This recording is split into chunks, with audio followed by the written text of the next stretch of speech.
If I offered you $1 million right now, like in cold hard cash, or a single copper penny that magically doubles in value every single day for 30 days, which one are you taking? Oh, I mean, honestly, I'm grabbing the $1,000,000 and running.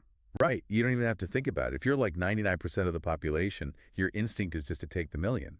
It feels safe. It's Yeah. tangible. Yeah, a bird in the hand, exactly. But if you actually sit down and do the math, that single, seemingly worthless penny doubling every day turns into over $5 million by day 30.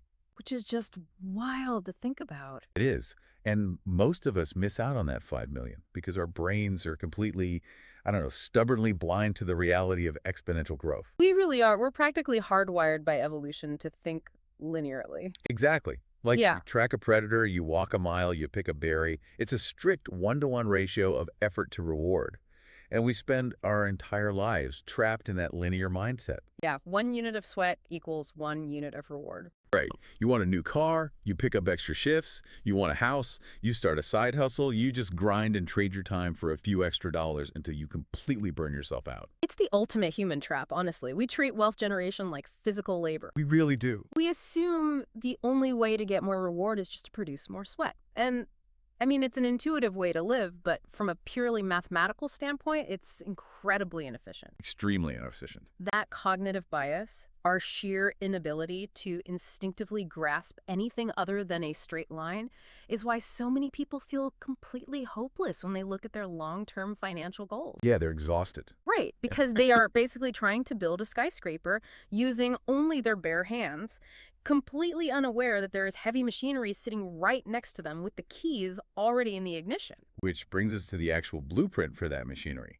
Today, we're taking a deep dive into an incredibly potent but super concise financial primer titled TVS 66, How Compound Interest Pays Off. A classic. It really is. And our mission here isn't to just give you some dry middle school math lesson. We want to look at the underlying mechanics of a system that essentially replaces your physical sweat with mathematical inevitability. I love that phrasing. Mathematical inevitability. Because whether you're aiming for that new car or a house or just making sure you don't have to work until you're 90 years old, understanding the physics of this singular concept is the absolute shortcut. It really is the bridge between relying on your own labor and letting your capital do the heavy lifting. Okay, let's unpack this. Because while anyone who follows finance knows the basic definition of compounding, we often just glaze over the actual mechanics of it. Well, totally. It becomes a buzzword. Right. So the text gives us a super clean baseline definition. Compound interest is interest earned on the principal amount plus the interest that was paid earlier. Simple enough. Yeah, but to visualize it, think about a snowball rolling down a snowy hill. You've got this small core, which is your principal, right? Yeah, the initial money you put in. Exactly. And as it rolls, that core gathers snow. That's your first round of interest. But here is the picker. Because the snowball is now slightly larger, its increased surface area gathers even more snow on the very next rotation. If we connect this to the bigger picture, what you're describing with that snowball analogy is a massive philosophical shift. How so? Well, it shifts saving from a linear grind to an exponential growth process. Your money effectively starts working for itself. Money gets a job. Exactly, which aligns perfectly with the source's claim that this mechanism allows you to build wealth with, quote, very little effort, because the snowball is doing the work just by rolling, not you. Right, you just have to give it that initial push. Right. So let's look at the exact numbers provided in TBS 66 to see how that snowball actually rolls over a decade. Let's do it. The text uses a very concrete example. Let's say you put a flat $1,000 into a bank account or an investment product that's offering a 5% interest rate per year. And that's a great baseline because it removes all the chaotic variables of the stock market. We can just look at the pure math. Right. So you deposit the $1,000. By the end of year one, your money has earned 5% on that principal. Yeah. So you're sitting at $1,050. Not bad. Yeah. Your capital went out and brought back $50. Great. Now, you lock the account. You don't add a single penny of your own money to it. You just let it sit. Right. Fast forward to the end of year two, and the text shows the balance ending at $1,103. Which is the magic moment right there. See, I'm going to stop you right there and push back because I feel like this is exactly where people tune out of financial advice. Really? Why? Let's look at those numbers realistically. Yeah. In year one, we gained $50. Yeah. In year two, we end up at $1,103. That means in the second year, the total gain was $53. Right. Wait, so in year 2, we only made $3 extra? That doesn't sound like a lot. I mean, I can't even buy a fancy coffee for $3 anymore. That's a very fair point. A $3 increase over an entire year feels like a complete rounding error. It certainly doesn't feel like a shortcut to early retirement. Why should anyone care about $3? Your skepticism is totally justified, and it highlights exactly why that penny doubling brain teaser trips people up. You're looking at the $3 through a purely linear lens. I mean, $3 is $3. Right, but you're judging the flat part of the exponential curve. What's fascinating here is the exact mechanic that produced that $3. Okay, lay it on me. It is the literal manifestation of interest receiving interest. Your original $1,000 did its normal job and earned its standard $50, just like the year before. Right. But that extra $3, that was generated exclusively by the $50 you made in year 1. Oh, wow. Okay, so the interest is now producing its own interest. Precisely. Your original money is working, and now your earnings have clocked in and started working a shift right alongside it. Yes, $3 is tiny in isolation, but it proves the engine has turned over. The snowball is officially gathering its own snow. Exactly. And the text stresses that you cannot evaluate this process on a short 2-year horizon. This process demands a longer runway. Because it needs time to roll. Right. The source points out that if you just leave that original $1,000 alone, adding absolutely nothing to it and let it compound for 10 years, your balance reaches $1,629.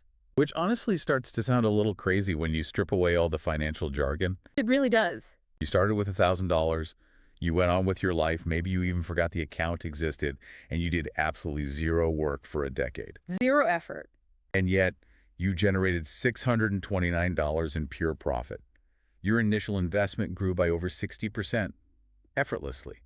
That proves that patience with this process yields significant wealth. It's a profound validation of patience. The machine turns on in year 2 with that tiny $3 advantage, and then that advantage just expands year over year. Okay, so time is obviously the biggest factor here. But we've seen how time affects the total. Now the text reveals another hidden gear in this whole machine. Ah, yes. The frequency. Exactly. It's not just about how long the math happens, it's about how often the math happens. Here's where it gets really interesting. Let's hear it. The text asserts that there is basically a built-in bonus to this system. The more frequently the compounding occurs, the more interest is earned overall. Which makes sense mechanically. Right, but to visualize it, let's step away from the snowball for a second. Imagine a garden. Okay, a garden. If you water that garden a tiny bit every single day, the soil stays moist, the roots constantly have what they need to grow. Yeah, it thrives. But imagine if, instead of watering it daily, you just dump a massive bucket of water on it once a year. Oh, it would flood and then just completely dry out and die for the other 364 days. Exactly. The more frequent watering or compounding changes the environment faster. That's a great way to put it. When we talk about frequency, we're talking about a massive structural shift. When compounding happens monthly instead of annually, the entire cycle of interest receiving interest accelerates. Because you aren't waiting for the bucket. Right.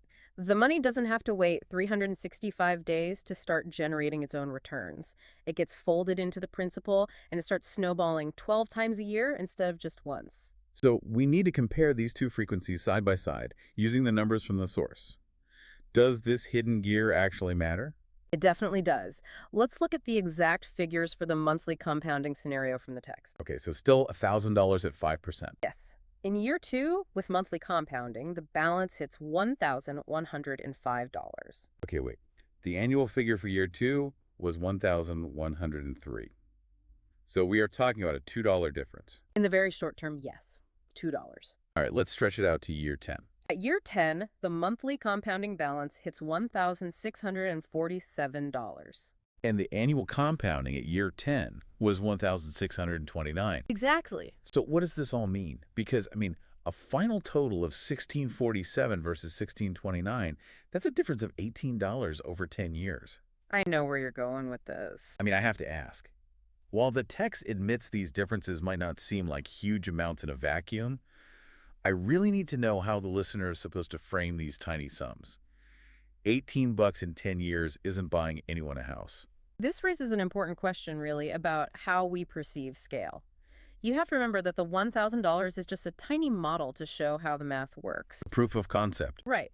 But these mechanics scale up infinitely. If you are dealing with $50,000 or $100,000 for retirement, that $18 isn't $18 anymore. Oh, I see. The percentages stay the same, but the actual dollar amount explodes. Precisely.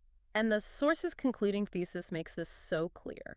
The longer you have to save, the more compounding can help grow even small sums into significant savings. Because it's an argument for time in the market over timing the market. Exactly. You get the math working as frequently as possible for as long as possible. It really comes full circle. So, to bring it all back to you, the listener, whether you are aiming for a car, a home, or retiring on a beach somewhere, the secret isn't just working harder and burning yourself out. No, it's about working smarter. It's about making sure your principal and your interest are working together. We saw the essential elements today. The $1,000 baseline, the 5% rate, and the hidden power of bumping that frequency up to monthly.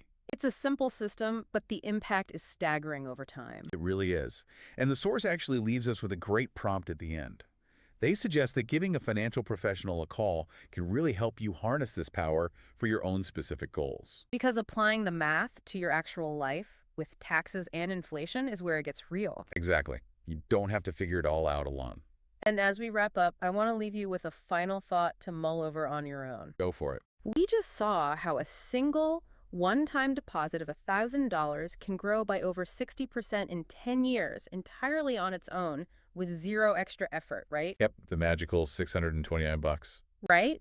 But imagine the mathematical explosion that would happen if, while time and frequency were already working in your favor, you continually added new principal to the pile. Oh, wow. So you just keep feeding the machine. Exactly. What happens when you combine exponential growth with consistent monthly deposits? The results are practically limitless. Now that is something to think about.